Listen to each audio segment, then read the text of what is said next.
Ladies and gentlemen, brothers and sisters, people of all ages, welcome back to the Sticky Floors podcast.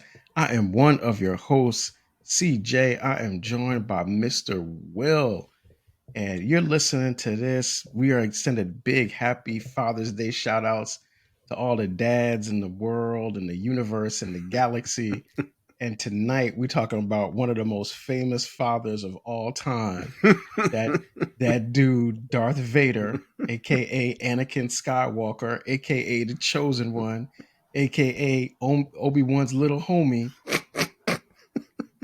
Darth Vader, and The Empire Strikes Back. So, if this is your first time joining the show, we welcome you to the experience. If you have been listening to the past, last week we just covered the Ballerina, which is still in movie theaters right now. Yes. Heavy spoilers on that one. So if you have not watched it yet and you want to know what happens, listen to our last episode and you will get all the details and then you can go see it anyway.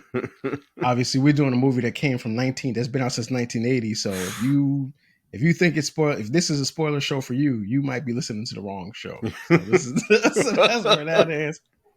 Mr. Will, I see you in the all black. You channeling the dark side. Yes, sir. Tonight. So what's up with you, man? How you doing? I'm doing great, man. How you doing? I'm doing good, man. I'm doing good. I know, like, every year, I think we try to think about how to squeeze at least one Star Wars film in, right? Like last year we did Revenge of the Sith. Yeah. And this year we were taking our break during the time that, around May the 4th, because we are Star Wars junkies. So if you've not listened to the show, this is a Star Wars junkie show. And we always want to do something on May the 4th. We missed it. So now we get a chance to come back because, we can celebrate the fathers by celebrating, one of the greatest deadbeat dads of all time, man. At a galactic level, man. We get to celebrate this too, man. Yo, you know what's crazy? This really had me thinking about, obviously, dads and stuff, but like the worst dads, like who actually live up to the title that, Papa was a Rolling Stone type joint. Right. And he might rank up there, obviously, but I might have to go with Norman Osborn, yo. I really might. Norman Osborn over Anakin Skywalker, yo? Yeah, because how many planets did Norman Osborn destroy? Man? No, I get that. But he was working in tandem with somebody. Norman was by himself. You know what I mean? He wasn't working with an overlord. Yeah. You know what I mean? He didn't have a master. He's a solo act. And True. At the same time, he didn't get tricked. You know what I mean? He wasn't coerced. He wasn't led astray or run amok. He was just outright bad from the rip. Yeah. He did make sure Harry got an education, though. Yeah, he did. But at the same token, he did make sure Harry ate dinner. I don't know. he did. He wasn't around to make sure that Harry had a roof over his head. But depending on what version you watching, I mean, whether it be the comic book version where he actually sleeps with Gwen Stacy and has a kid by her. Yeah, that's far out there. Yeah, you see what I'm saying? Like, his dad is grimy, trying to kill his best friend. Yeah, that was a bad one. Yeah, you know what I mean? I don't know. I think Vader still got the crown, but I hear you try. I know you're a big Anakin Skywalker fan. I am. That's why I'm not trying to put. I know you try to defend this dude. I got him, man. That's my guy, yo. He did. I don't think Harry ever cut off. I don't think Norman ever cut off Harry's hand, though. Did he? No, he did. He didn't do that, right? He just drove him to the brink of insanity. Right. You know what I mean? How about torture his daughter? Do you do that? You do that? No, mentally, the kids today would say that he gaslit and he micromanaged and he was a brutal dad. He tormented him. He's narcissistic. Got he it. Lived vicariously through Harry. Got it. You don't know the power of trauma. I got it. I got it. Okay. All right. Well, we're gonna see about that. But tonight we're doing The Empire Strikes Back. So let me kick it over to my man, Mr. Will, with our synopsis, and we're gonna get into this one. Yeah, all seriousness though, shout out to all the dads out there, not just the fathers, but the dads out there putting in good work. Absolutely. And with that being said, Star Wars, The Empire Strikes Back takes place during a period in which, man, CJ and I were very impressionable. So this is gonna be a dope story. Nonetheless, this movie takes everything you thought you knew from A New Hope and flips it into hyperspace. Yep. The rebels are on the defensive, hunted across the galaxy as Luke Skywalker begins his journey to become a Jedi, with a crash course in cryptic wisdom from Yoda in a swamp. Meanwhile, Han and Leia dodge the Empire and their feelings, leading to carbonite, betrayal, and a rogues gallery of galactic trouble. But the real storm brews not in the stars, but in the soul of a young Jedi. In a lightsaber lit showdown on Cloud City, Luke faces Darth Vader, expecting to fight evil, not join it. But just when victory seems within reach, or at least an arm's length, pun intended, Vader drops the greatest twist in cinematic history. No, Yep. I am your father. The line lands like a seismic blast, rewriting the history, shattering assumptions, and leaving audiences and Luke howling in disbelief. Again, pun intended. The Empire Strikes Back isn't just the darkest chapter, it's the one that redefined the saga with 4 little words that shook the galaxy. There it is. There it is. That's a great, great intro, man. Salute to you for that one. Appreciate it. Yo, this is to me the unequivocal number one best Star Wars movie of all time.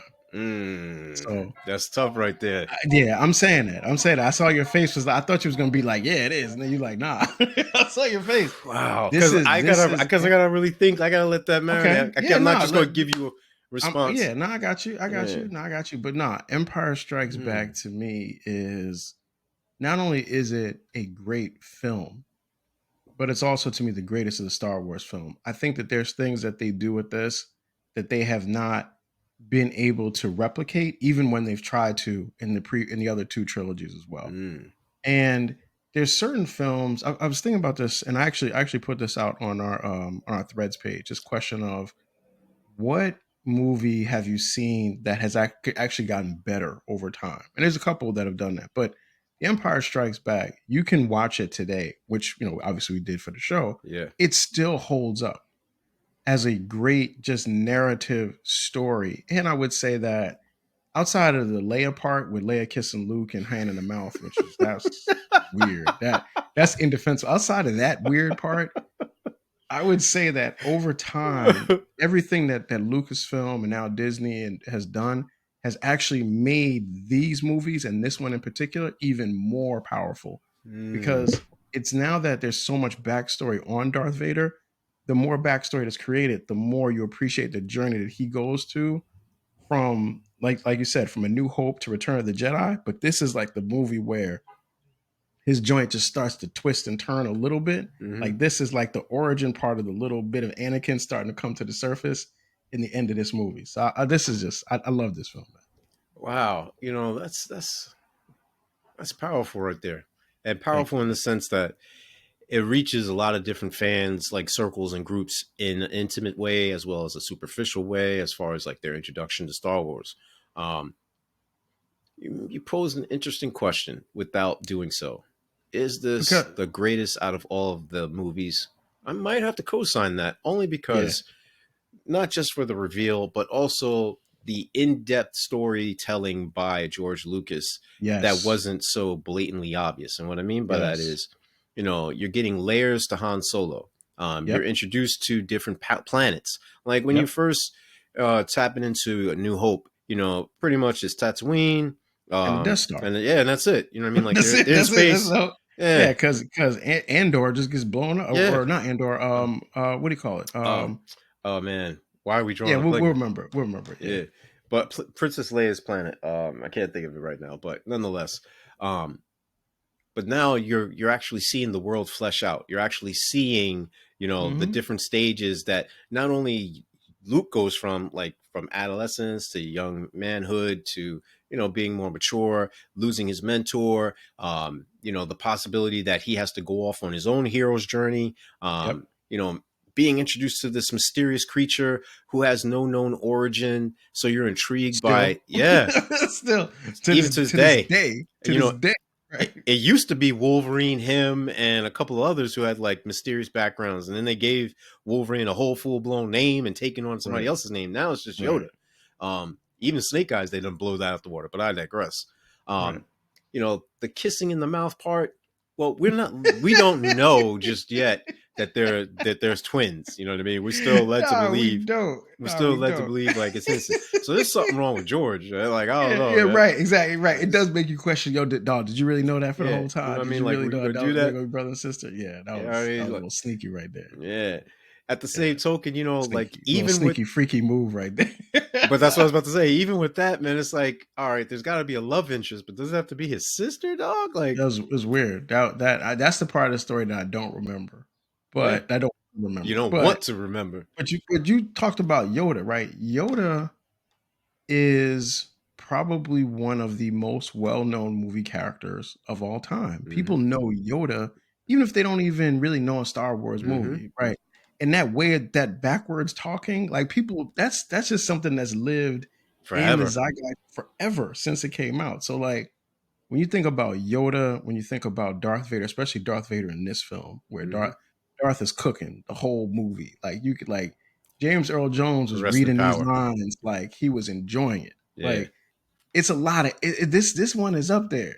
This one is up there, man. And the lightsaber fight was a lot better than in New Hope too. Oh yeah, definitely. And you can see like, and I'm glad you pointed that out. You can see not only the progression in the choreography and such, but in the storytelling, in the lines, the Yep. cinematography, everything is slowly developing even further. And it's not just because the advancements of technology and such, but actually him saying, "All right, I can do this my way now." Like, all right, I Yeah. got the fans; they're on the hook. Now I'm going to reel them in. Now we're going to Yeah. continue to develop this even further than what I Yeah. had even beyond my wildest dreams. Yes. Because when you think about it, the way A New Hope ends, A New Hope could have ended and you thought that That was was the end of it. the Yeah, story. that was it. It could have ended like that. But it made so much money and it was such a great film and it had so many of the endorsements and so much of the merchandising and all that kind Mm, of stuff. George is able to come out and do The Empire Strikes Back. And the beauty of it is he in The Empire Strikes Back, he sells out for the idea that there's gonna be a third film. hmm So he knows in this one he could really tear stuff up, and it leaves you with like Han Solo and Carbonite, Luke with one his hand cut off, find out Vader's his dad. You know what I mean? Like they really lost. They really got beat up. Yeah, Like Luke Skywalker really gets beat up from the beginning of this film to the end of the film. all the way through. This is right. The snow monster beats him up in the beginning, and at the end, Darth Vader beats him up at the end. He takes a beat in this whole film, and it really subverts the expectations of what you think the story is going to be like Mm, in a way that at that time that just wasn't happening. no, not at all. Not at all. And I think that's the thing that really mystifies people is like, where did you come up with that? What made you think like that? How did you get to that place? What was Yeah, it that triggered you to go there? Like, yeah. one, he cuts off his own son's hand at a time when his hand was removed. Well, his basically his arm got on. His Yeah, whole body, half his was body was cut up. Right, was cut up the same way. Like, what made you try to mirror that? And the whole, techno, cyborg thing, like that wasn't, what was yeah, popping in 1980. Like, that's right, before the Terminator. Like, we have to remember, like, there weren't many right, movies talking about the amalgamation of man and machine. right, And then, introducing another father figure, another mentor. Ben just died. Obi-Wan Kenobi just died. Now right, to find out, who's going to train him. There are no more Jedi. Supposedly, right, you were led to right, believe like, that's it. He's the last of his right, kind. So how is right. this young boy going to become a full-blown savior of an entire galaxy? Forget the world, the galaxy. Yeah. And if you have the luxury, and I would say it's a luxury of being able to watch the Star Wars films from 1 to 9, like in chronological order for the first time, think about how the way Revenge of the Sith ends, right? Mm, Then you jump 30 years into the future or 20, whatever, 10, 15 years in the future, and then you get to A New Hope. One of the first questions that you have to be asking yourself if you're watching that was, where's the Emperor? And where's Yoda? And then in this movie, George Lucas gives you the Emperor and Yoda, and it's like you can see the beginnings of like the long term storytelling, because in the film, both Yoda and Obi-Wan reference the Emperor. Like they knew him. They're like, yo, the Emperor, yo, he's tough. They're like, yo, don't sleep. And Luke's like, I didn't even know there was an Emperor. yeah. I didn't get right.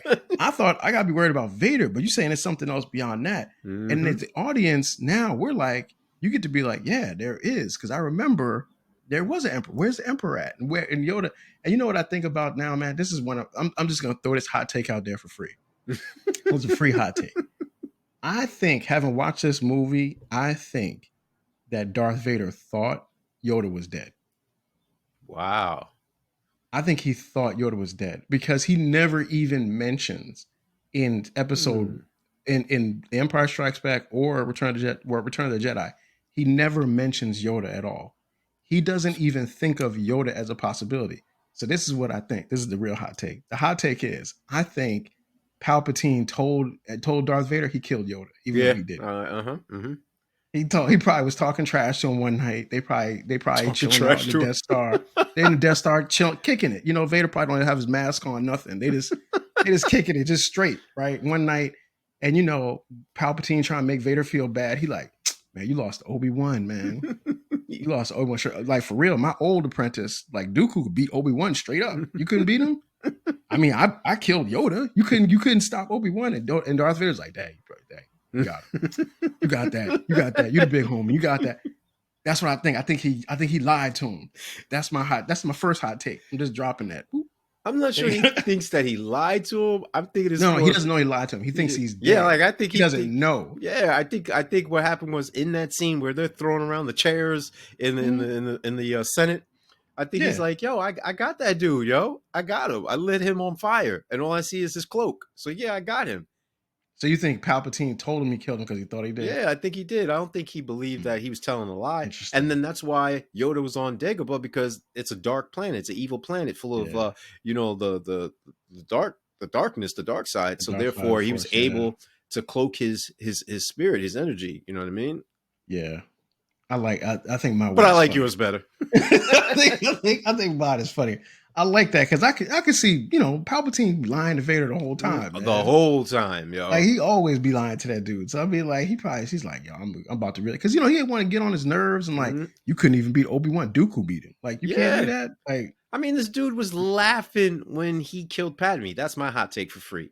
I think that the Emperor, like the way he was messing with the metachlorines mhm. and be able to project his image elsewhere, et cetera, et cetera. I Just like like that. I think that like he was the same way that Plagueis crafted Anakin supposedly from the Force. I think that when Padme was going through labor and they were like, "Yo, she's healthy," her body's giving out. We don't know what It it was is. I think it's Palpatine. Palpatine behind the scenes manipulating her spirit, and it was like, all right, now I'm gonna really get dude. And he gave him a botched intentional suit where he could Yeah, continuously feel pain, no comfort. Yeah, I I could think see that. he's like, yeah, because if you watch it slowly on Revenge of the Sith, you see that dude with a little smirk and a little cackle when Yeah, Vader's like, no. yeah. And he actually says that Padme is dead. How do you know? How you know How that, do you know player? he was dead? Because like she was You in the middle of like childbirth. yeah, That's a how good you point. know that, killer? Yeah, listen. We breaking ground now. We breaking ground. We Mm. breaking uncharted territory ground on this. On the right, going back to this movie from like 1980, right? Mm-hmm. So yeah, Empire Strikes Back, man. I remember seeing that. So the first movie that I ever saw in the movie theaters was Return of the Jedi. I've said that Yep, before yep. on the show. So I actually saw this at home. So I actually saw the movies out of order. I saw Return of the Jedi, then I saw Star Wars, Get then out of I here. saw The Empire Okay. Strikes Back. So I knew how the story ended. Yeah. Now I saw the story began. But I remember when I watched this, I was like, oh my gosh, this is the best movie I've ever seen. Because Mm. I'd never seen a movie where the bad guys actually win at the end. That's the thing that tripped me out, because I was like, did they really win? Does this really go down? Like, I Right, was asking my right. dad for the longest, like, this ain't it, right? Like, because my dad was the person that really introduced me to the Star Wars universe. So I actually got to see, even though it's considered now out of order, I saw New Hope, then The Empire Strikes Back, Mm-hmm. then I saw Return of the Jedi, and I was just like, wait a second, you're telling me this is it? This dude gets his hand cut Yeah, off, and that's his dad who did it? Like for a while, I was just confused. I didn't know what was going on. Then yeah. when Return of the Jedi dropped, I was like so psyched and eager to see that, man. I couldn't wait. And the marketing for that, wow, Right. dope. Right. I mean, just imagine if you could like erase everything you knew and actually be able to watch these movies from 1 to 9. Just One being the the prequels. for the from the Yeah. Phantom Menace to be able to Yeah. watch it and not know what was going to happen because even when they went back to the prequels, you knew how the story ended. Yeah. So it was really like, okay, how did I get home? But I got home, like, if you had a wild night, you might wake up in your bed and be like, How did I get here? I made it. I It's got like you. now you get like that reverse hangover. You can go back and put the pieces together to figure out how you got there. But you got home safe. But like, imagine if you could actually start with the Phantom Menace and go through to, I don't know if you want to see 7, 8, 9, but let's say you did. You go imagine like you can go all the way to the end and see the entire thing through. That dang, I mean, like that's like an amazing experience. If for any movie watcher out there, if you get a chance to do that, I think that's probably one of the greatest treats of all movies because of the way all the stories are told out of order. Like to be able to see 1 to 9, it's got to be an amazing experience. I think that's the other thing too, man, with the Clone Wars, both versions of the cartoon series, as well as the supplemental shows like the Obi-Wan joint and the Yes. Ahsoka, and I think those things add layers and depths.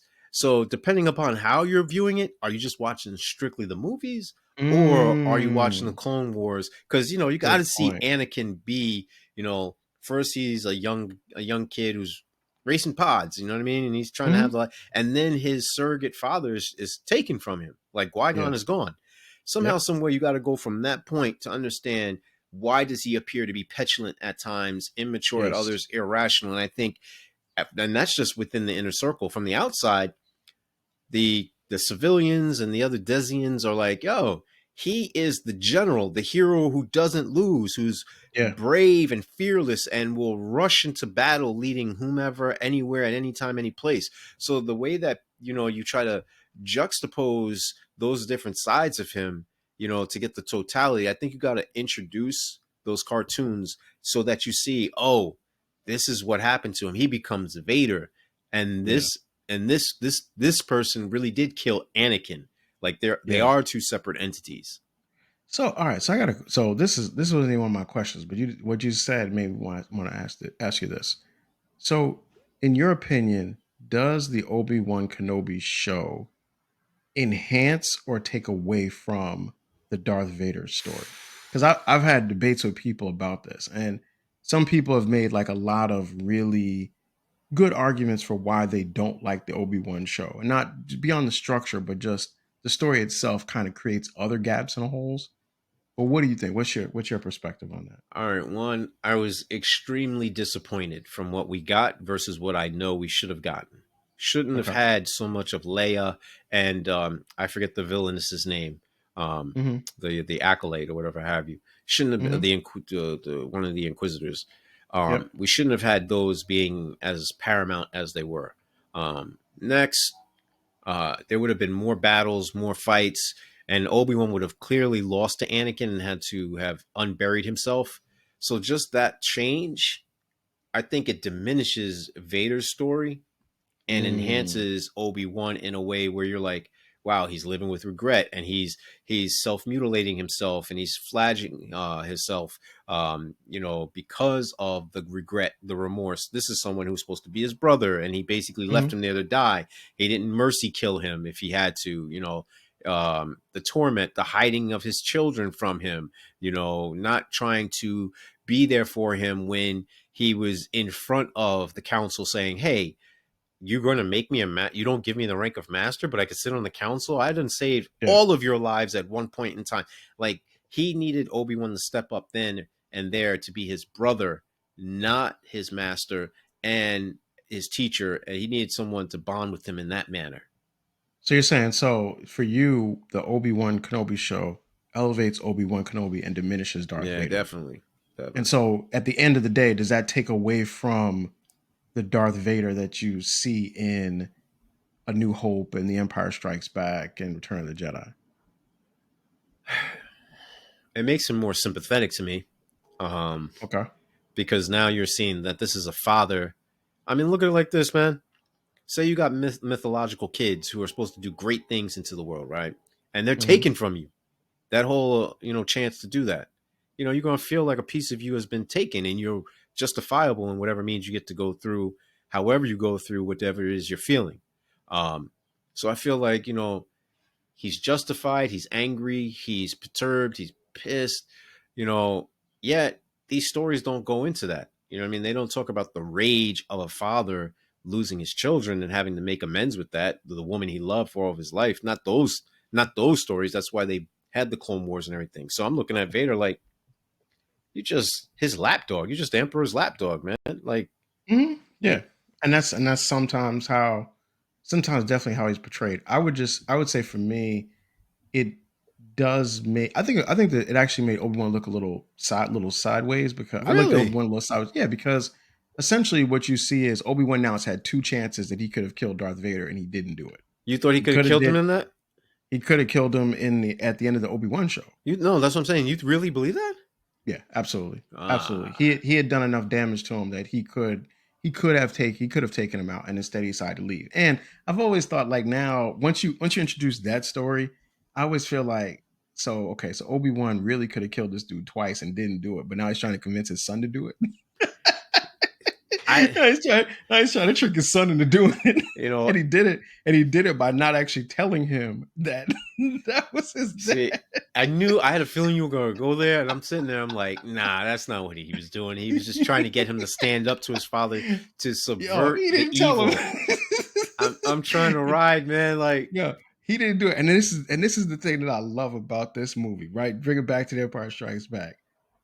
Vader knows Obi-Wan so well that he knows that Obi-Wan didn't tell Luke about his dad for real. yeah, That's why he says Obi-Wan never told you what happened to your father, did he? Because he knows, like, that. Like, one of the things that you know in this watching this movie is that, like, Vader knows Obi-Wan really well. yeah. And you know Obi-Wan knows Vader really well. So he knows, like, dog, he did not tell you the truth.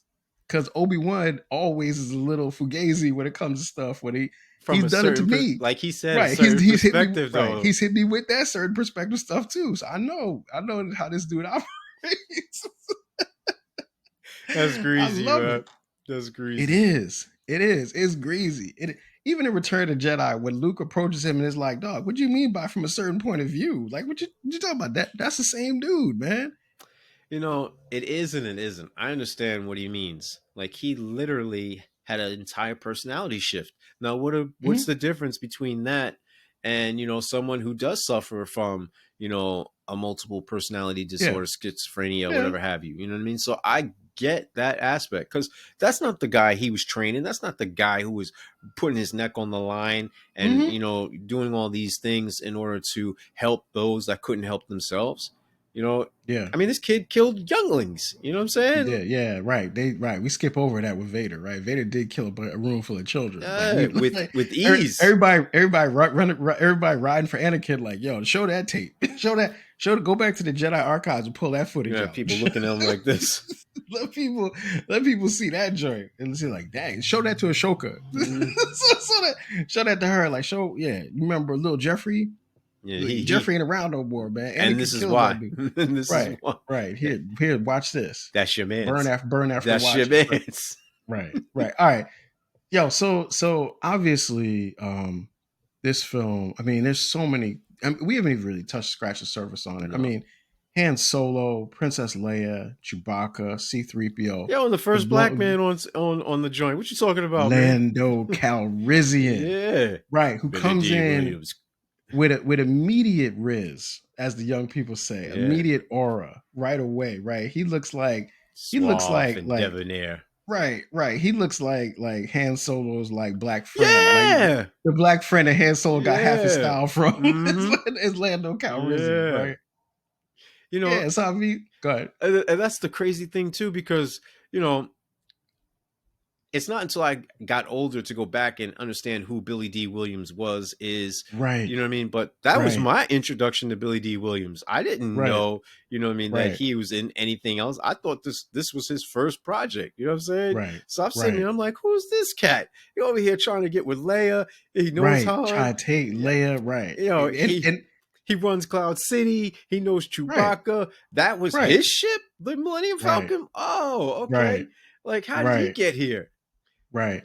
And he's so like there's something, he's a scoundrel. He's like what Han Solo was like before Han Solo started messing around with the rebels. Basically. And he gives you that right away. And I remember when he turned them over to Darth Vader. First of all, we gotta just say for a second, Darth Vader is so dramatic in this film, man. Yo, this dude He has the this illest lines, he yo. does right. Like he opens the door opens up and he hits him with the, we would be The other honored if dude, you if would you join join us. us. What? Like, why did he even bother to be in there with behind the dinner table? What? What? Like they ain't eating. Why Like, did he even this do ain't no that? meal. I didn't even do that. But he understands the drama of every moment. Like Vader and Anakin are both, they're just so dramatic that it's just so entertaining to watch, man. Not just that though, how his man Boba Fett comes up on his left hand side too, all Right, smooth, right, holding the right, big gun. Like right, as soon as he drops that line, it's like he's blocking the fire, the right. laser fire. Blocks the laser blast. Right, takes the gun. Like, come on, man. Woo. Come on. How about how Vader, and you can peep a couple times, Vader actually is holding his breath so he can sneak up on Luke when he's trying to get Turns off his life support system and everything. Yo, he's playing cloak and dagger with this dude. Yo, Yo, cat and he was mouse. right. He was right. And then the thing I love about the lightsaber fight is that Vader is like in the beginning he's kind of playing around with him, Mm-hmm. and then he starts getting mad, and he Yeah, starts getting more and more mad. You realize that Luke has no shot no. whatsoever in there. Just to survive, he'll be lucky. Mm-hmm. And that's the thing too. I'm like, I thought he wanted him on his side. I thought it was his son. I thought he was trying to coerce him into coming onto his team in order to make things work, so that they could eventually take over and kill the emperor and do their own thing. Right, Like, right, what's going on here? He might not even make right. it off this ship the way his dad is Fuck. talking to him. And that's Yeah. his dad? Right, right. He abused him more after he abused him psychologically after he cut his hand Think about off. that. You're the reason why my mom's dad. You're the reason why I'm drinking blue Right, milk. You're the reason why right, I'm in the dirt, in the right, desert, in the sand. right, right. Don't forget, right. Vader cut his hand off, then told him, Oh, by I'm the your way, I'm your father. dad. No, Yo, this can't be happy true. Father's Day. Happy Father's Day from the Empire. It's the That's what he hit coldest him with. lies, yo. That's what he hit Oh, him with. Happy Father's Day from the Empire. All right, yo, let's get into our likes, man, because I know we got a lot of things for this, yeah, man. yeah. So, wait, everything? Like, Everything, like everything, that? All right, everything. all Not, right. Yo, so, good. I can't. Literally, man. You gotta understand. We have the privilege of hindsight and looking back, et cetera, et cetera. But at that Mm-hmm. time, you know, I'm looking at these figures that are bigger than life, and they're on Yeah. screen, and they're covering all the different genres that I like: action, Yep. thriller, adventure, Yep. and this is at a time where I'm very impressionable, and I'm not Yep. able to articulate exactly what these themes, what these Yep. It's characters are just good expressing. It's just storytelling. a good story. Mm-hmm. I'm thinking just on a grander stage that it's knights and wizards, in outer Yeah. space. You know what I mean? So there's Yeah. sci-fi elements, medieval elements. Who doesn't want to rescue, the damsel in distress? Who doesn't want to go against the big bad guy? And Right. the twist is that's your dad. And psychologically it works because it's like every son eventually usurps the throne from their father. They Yeah. challenge the old lion, to test their mettle. And it's the father that keeps their children in place.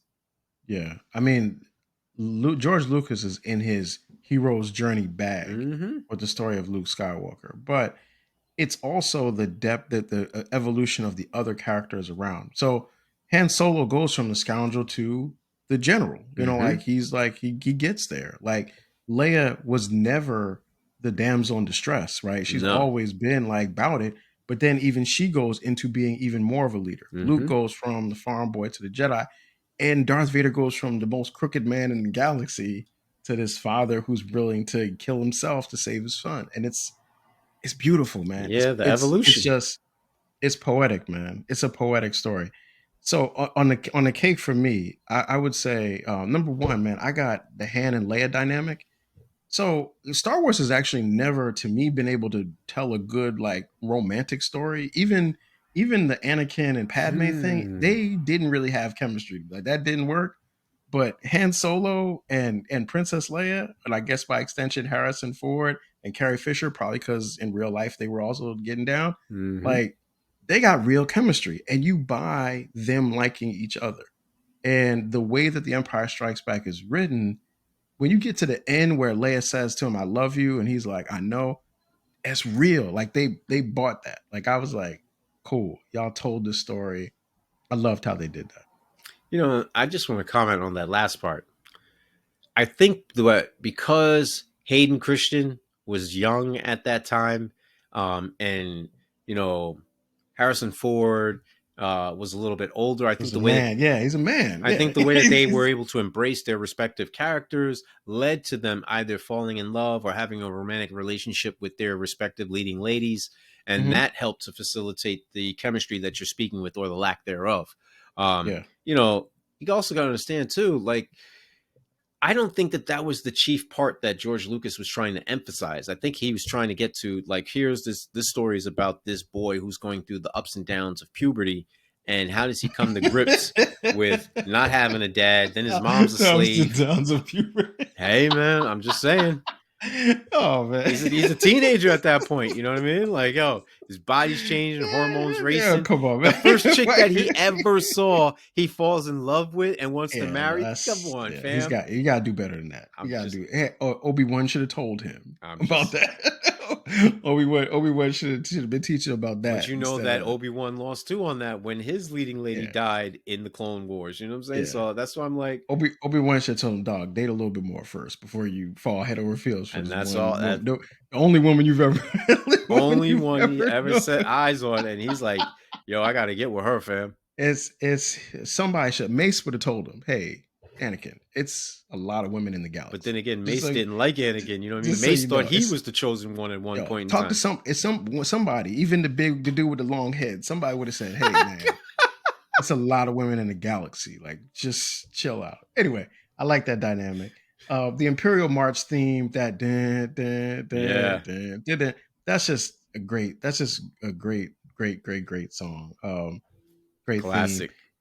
Yo, Darth Vader is cooking in this whole movie. And when I go back and when I went back and watched it, what I also realized is Darth Vader has also become extremely well read because when you listen to him talk, he talks like a very educated man. Mm-hmm. Like when they come out of the hyperspeed or hyperspace too close to the thing, he's like, "Oh, we came in too close." Where he is as incompetent as he is in clumsy.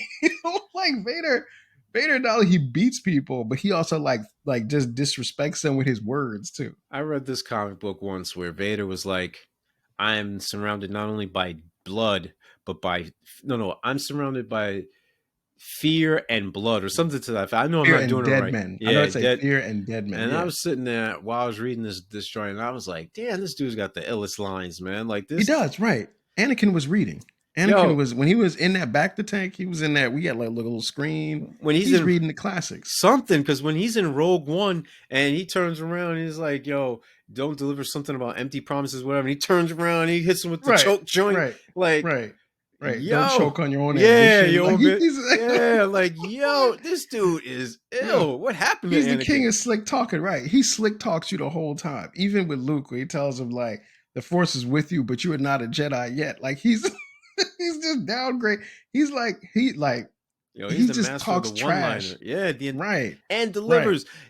right. There's this scene I can't forget it. Because I watched the Clone Wars heavy with my daughter, and she couldn't believe that Ezra was actually trying to fight Vader. You know what I mean? Like, because she's like, "Yo, he's not gonna win. He's gonna be Yeah. dead." And You can't do nothing I with that said, dude. "Nah, they're not gonna kill Ezra. Well, just watch." But either way, he says, "Oh, so you're not afraid to face me?" And Ezra's like, "No, I'm not afraid to face you." And he's like, "Good. You'll die with more bravery than most men."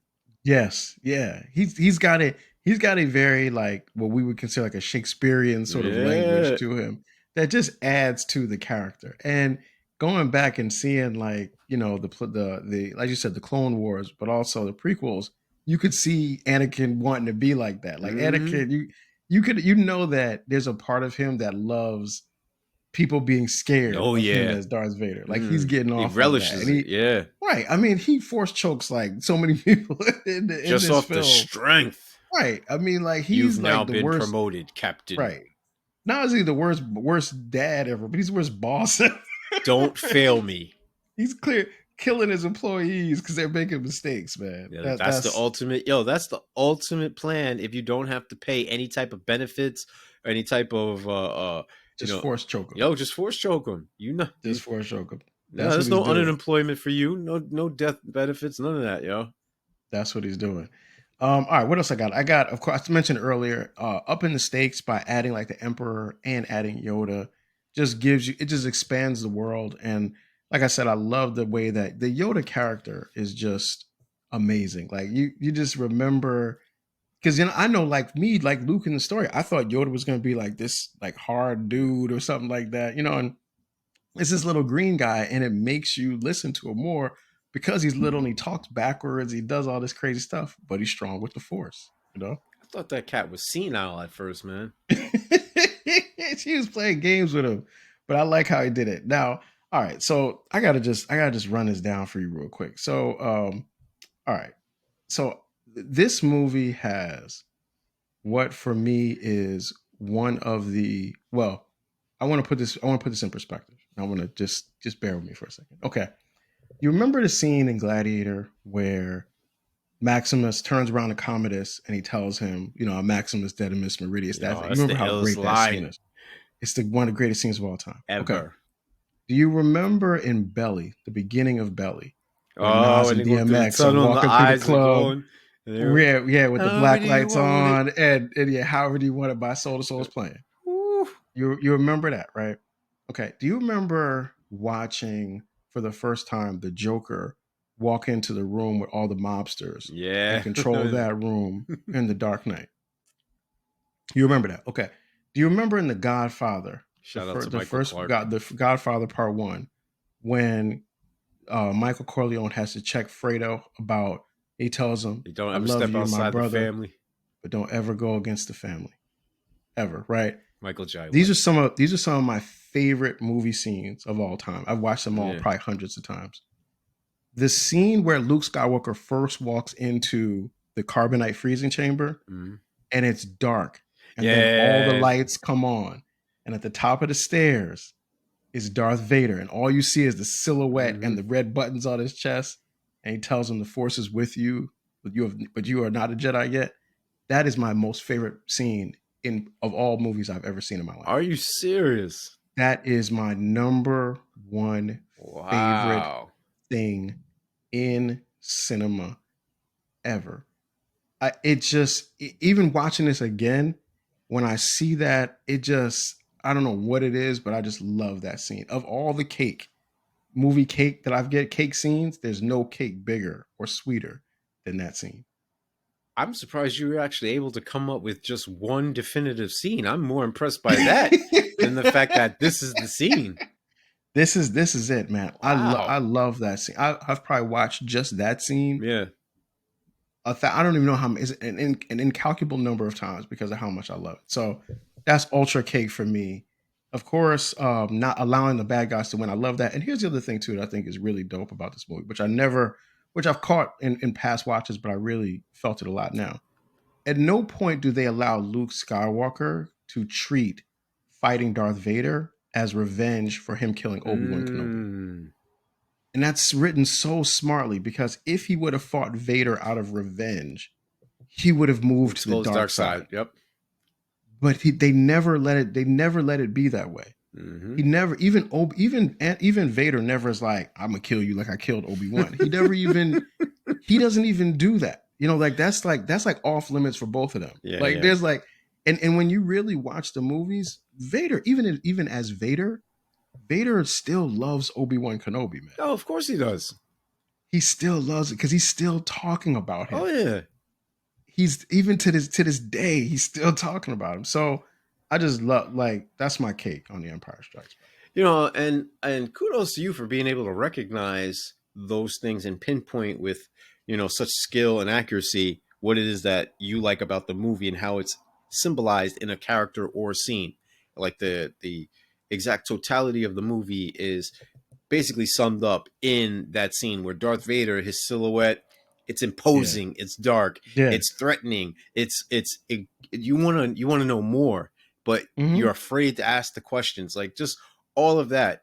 And then you have this young, naive, innocent kid who's, probably scared out of his mind, but at the same token, he should be. Yeah. He's still going to face the challenge. That's the part. Yes. Like being brave doesn't mean you're scared. It means that you have the ability to confront your fear. So just that in itself symbolizes the entire movie. So kudos to you for being able to pick that out. And that's what the Jedi are supposed to do. Mm-hmm.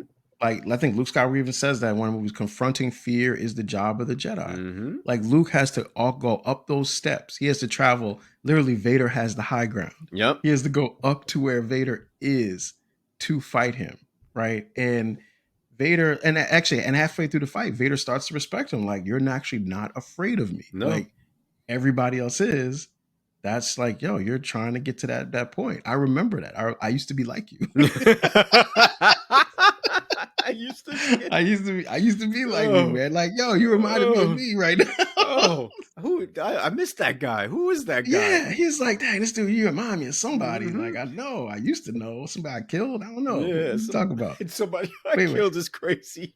So yeah, so that's that part. I mean, the hate part, like, the only thing is Leia kissing Luke and hand in the mouth. That's never gonna be okay to me, especially knowing that that's his sister. Like, and she does it twice because she actually kisses him in the lips again on the ship after she saves him. If you watch it, she kisses him on the lips again before she goes back to the front of the Millennium Falcon. So I watched it. Yeah. Yeah, watch it again. Watch the repeat. Watch it again after. I'm gonna have to watch that because I don't remember watching it on the rewatch. So I'm gonna have to look for that again. She did. Yeah, because that's when my notes actually say Leia kissing Luke in the mouth both times. Bad. I don't know why I'll never get over that. Like, both times, yo. Both times. Both BOF time. Both times. Both times. All right. So that's the hate. I know you said you don't have any hate at all. No, man. No. Yeah, perfect film. And look, this is a $5. Yeah. So in case we gave it away, $5. $5 with me. No question about it. In fact, I don't even understand people who've never seen this film. I don't even understand how you can't have seen Star Wars, The Empire Strikes. It's got to be intentional. Yeah, you got to just be like, I don't want to see it. I don't want to see it. Right. I don't want to watch science fiction. Yeah. Right. That can't be your genre. That's the reason why you haven't watched it. All right, so I got 8 questions for you. I'm about to hit you with these, right? Rapid fire, because it's a lot of them. All right. First question. Is Han Solo actually a jerk? Yes. Easy. Especially after watching the Solo project, like the Han Solo separate movie. Yeah, he's I'd use a stronger term, but yeah, he's a jerk. He's actually a jerk. Okay. All right, go ahead. That's it. All right. Mm-hmm. Second question. Debated for a long time. I want to hear your opinion on this. All right. How long was Luke actually on Dagobah? Yeah, to be honest with you, I think he was there only for a week.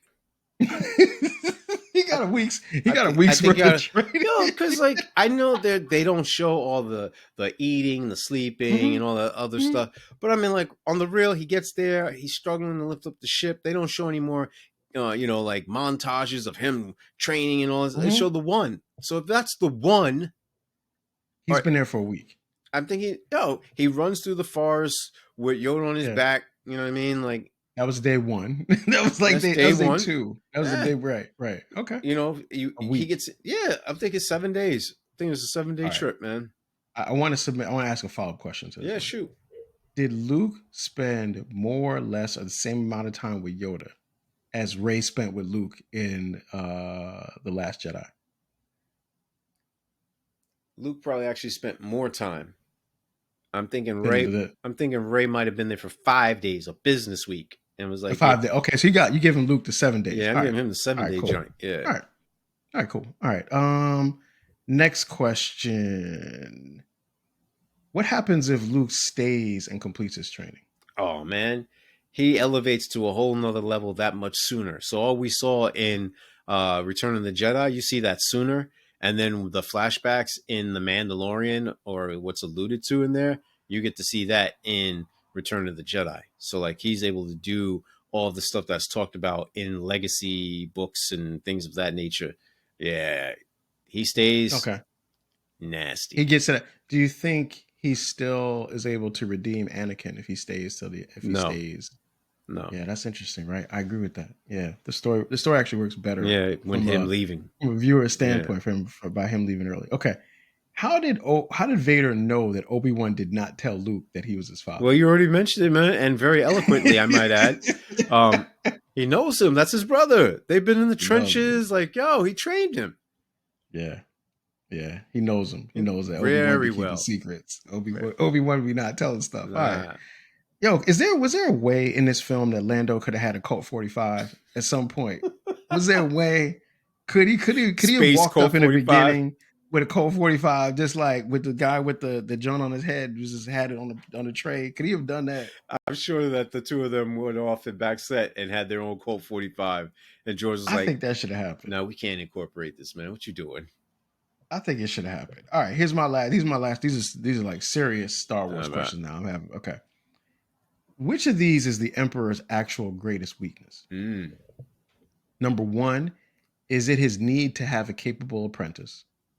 Number two, is it his desire to always have a Death Star? Or is it number three, his total underestimation of the light side of the Force and the Jedi? I'm going with Death Star, Alex. I'm going with Death Star.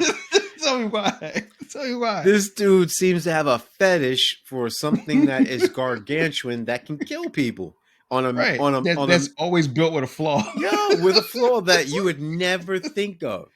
I watched a Robot Chicken episode where they were talking about them cutting the cost or whatever. Yep. Brilliant. Seth Green is funny, man. Like, I think that's it, man. I think like, yo, he's got to have a Death Star, man. Like, gotta have it, and they always get blown up, Yeah. and they always take a bunch of people. Mhm. I mean, how many people actually still work for the Empire after the first Death Star? Didn't that blow up everybody? Yeah, you know what I'm saying? Like, and you want me to work on this thing again? Right, and they blew them up again. How are there still people that even worked for the Empire? We gotta scrap them plans, man. Like, yo, we can't be two doing Death this Stars again. got blown up, right? And then they actually built a third one in the Rage series. Rise. All right. Anyway, all right. Last question. This is one. I feel like this is a good question, but you tell me. Which is the bigger opportunity that Disney is currently sitting on and has not taken advantage of? An animated what if for the Star Wars movies, or a 12 episode Darth Vader limited series set between episodes 3 and 4 that deals with Vader hunting down Jedi? I'm going with the first one because we already got the second one in a comic book already. Okay. The first one has the elements that I want to see. Yeah. And CJ has this thing about, movie studios not wanting to take our money. Yeah. This is right there because everyone wants to see Anakin succeed. They don't, not that they don't like Darth Vader. But say, what if Anakin if he didn't go to this or like I want to see good Anakin actually chopping these dudes up and doing his thing and beating the Emperor, et cetera, et cetera. I like Darth Vader, but I love Anakin. There's a difference. You know what I mean? Like I could just like appreciate Anakin more as Anakin and the struggles he's going through and how he's able to reinvent himself and how he would be able to overcome. I'd like to see that any and all obstacles. Yeah. Definitely. So that's the what if. Yeah I think, got it. It's fertile ground, man. Question. Yeah. That's my questions. All right, sir.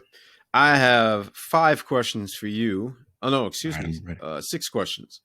Okay. All right, here we go. First one is dealing with plots and themes. So, is The Empire Strikes Back the only sequel where the bad guys winning feels more satisfying than a happy ending? Good question.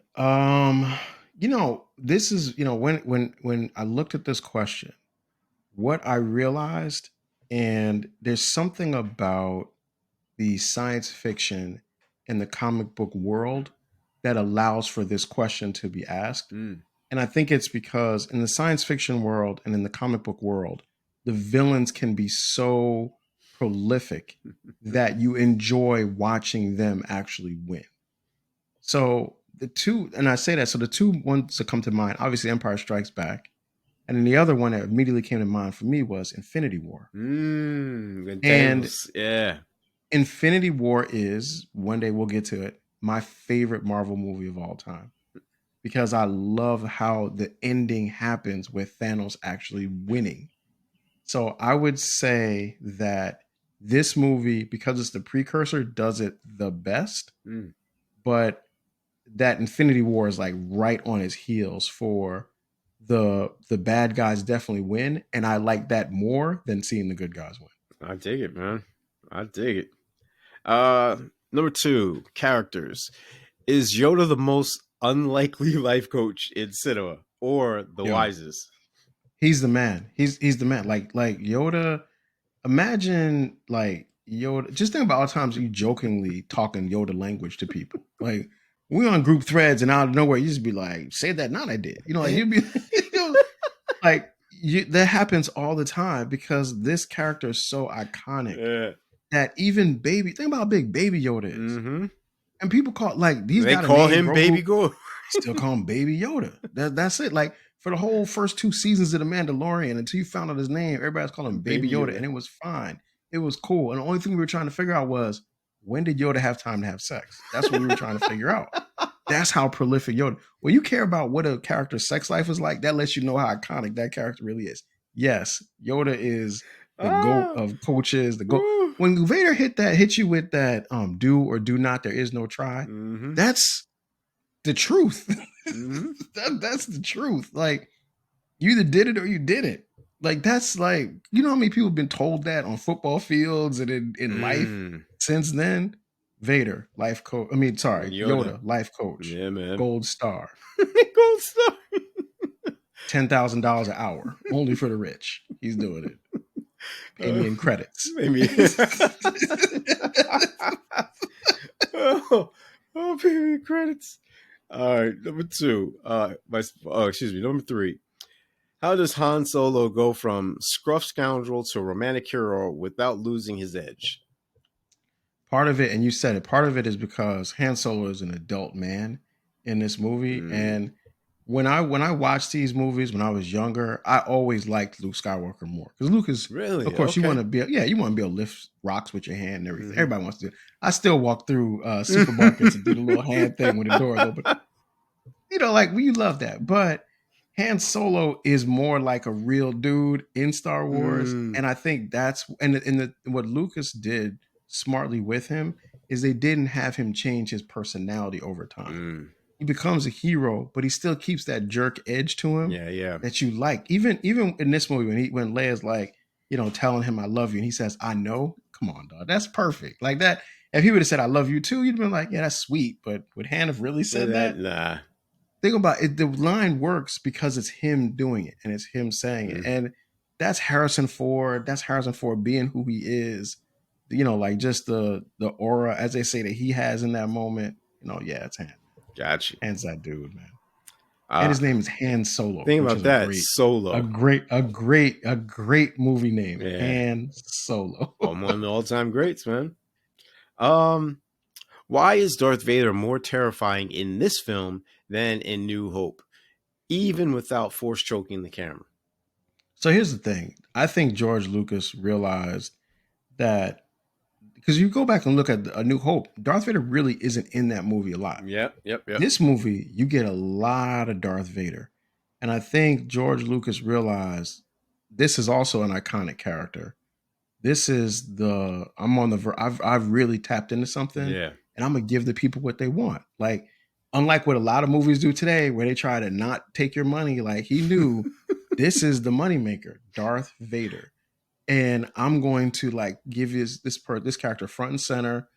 Like you said, James Earl Jones, rest in peace, cooking with every line, man. dragging out everything, just the breathing, shooting Vader so much in the dark. So he actually is even more menacing. I mean, how many characters can have literally no facial expression and still be considered this like powerful and dangerous and iconic? Vader's face it's a mask. It just looks the same. You can't even see his eyes moving. And yet it is what it is. Great character, man. He knew what he was doing, man. And still to this day, there's not a better Star Wars villain than Darth Vader. I can't think of one. Even though the Emperor is supposed to be the tougher dude, everybody wants to see. Nobody's saying, "Hey, I want to see a Palpatine series." Like you'll probably get it, but nobody's asking for that. Everybody wants to see a Vader series, man. Get the people Vader. Give the people what they want, huh? Okay. Get the people greater Vader. 10,000 credits an hour. Give him Vader. I'm going down to my last two questions. No, the second to last is this: Would the Vader reveal still work if the internet existed in 1980? A tragedy. It would not. It would not, Mm. man. And we talked about that. We talked about this last week with Ballerina, with John Wick being in Ballerina, and Yeah. even think about even when we did Captain America 4 or Captain America New World Order. Was that what it's called? Yeah, No, a new world order, isn't it? no, they changed. I think they changed it up till it's not. Yeah, yeah, whatever. The Black Cap, right? When we did that joint, they had to tell you that the Red Hulk was in it. They even though it would have been great if you didn't know and you could have been surprised. In 2025, if this movie comes out, people would have gotten the script, they would have figured it out. Somebody would have broken into Lucasfilm, broken into the Skywalker Ranch, got the script, told you. They would have said big spoiler at the end. You're not gonna like it would have. They would have messed it up. Brave Like New people would World have. is the joint. Brave New Brave World. New World, yeah, yeah. It was originally supposed to be New World Order, but then they changed it because they didn't want it to be too political. Yeah. But it wouldn't have worked, unfortunately. And that's part of what makes this so amazing because it's not like you could know everything about it. Even now, and this is a quick sidebar, but I know like the Superman movie is about to come out in a couple of weeks. I feel like every day I see a different scene from the Superman movie, like in a commercial. And at some point, I'm like, just stop showing me stuff. Let me just walk in and just be surprised. Can't do that because now the fear is if I don't tell you all the stuff that you want to see, you're not going to pay money to come see it. And that works too, actually. And sidebar, I don't even care to see the Superman movie. From the trailers, cover it. We might not cover it. Trailers have been doing such a disservice, man. We might not check it out. I know. That's a whole other story. We get to that. And the planet is Alderaan. I knew it was something. Alderaan, yeah. There it is. There it is. Good. Yes. Thank you, man. Now, my last question for you is this the rare sequel that not only matches its original, but redefines it retroactively?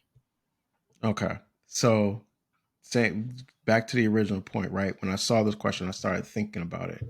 And I'm gonna give you 6 films where I think the sequel 6, is better than the original. All right. 6, right? The first one, Superman 2. I think Superman 2 is better than Superman. I'm talking about Christopher Reeve back in the day. I think that story is actually better, right? Okay. That's one. Next one, Terminator 2. Oh, easy. Better than Terminator. Terminator is great. Yeah. Just like Superman is great. I think Terminator 2 is better. Yeah, I agree. Number 3, Captain America: The Winter Soldier. Oh yeah. Better than Captain America. That might be my favorite Marvel movie. Really, really good film. This one I know this one you're not going to agree with, but I'm going to say it anyway. John Wick 2. Better than John Wick. Think about it. It's you got to at least consider. I know like the John Wick films. I know everybody's kind of got their favorite. Yeah. John Wick 1, I really like John Wick 1. I think John Wick 2 is a little bit better. We're gonna have to come back. We're gonna have to come back to that. Come back to it. All right. Here's my last 2. Spider-Man 2. I'm talking about Tobey Maguire. Spider-Man versus Dr. Octopus. I agree. Yeah. Better than Spider-Man. Even though Spider-Man is a good movie. Easily. Right? Last one, I don't think this one is a debate at all. The Dark Knight is better than Batman Begins. Yeah, what are we talking about?